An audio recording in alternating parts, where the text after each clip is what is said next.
যে থাকক থাকিলে তাৰ ডাঙৰ উপাধি জগতৰ ফটা ফুটা নাম কিন্তু তেনে স্বাৰ্থপৰ দূৰ কপলীয়া নাপায় খ্যাতি জনমত দুগুণ মৰণ ভোগী ধূলিৰ মানুহ মিলি যাব ধূলিৰ লগত।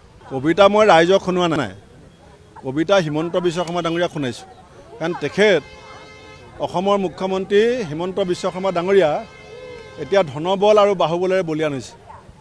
ভাবিছে মই বহুত ডাঙৰ মানুহ, ভাবিছে মোৰ অজস্ৰ শক্তি, কাৰণ ধনবল বৃদ্ধি পাইছে হিমন্ত বিশ্ব শৰ্মা ডাঙৰীয়া। আগতে পূজাত বেলুন বেচিছোঁ বুলি কয়, নিজে কয়, মই কোৱা নাই, নিজে কয়। এতিয়া কয়লা পইচা, বেলেগ বেলেগ চিণ্ডিকেটৰ পইচা, টিভি ইনকাম, স্কুলৰ ইনকাম, পেপাৰৰ ইনকাম, বাগানৰ ইনকাম।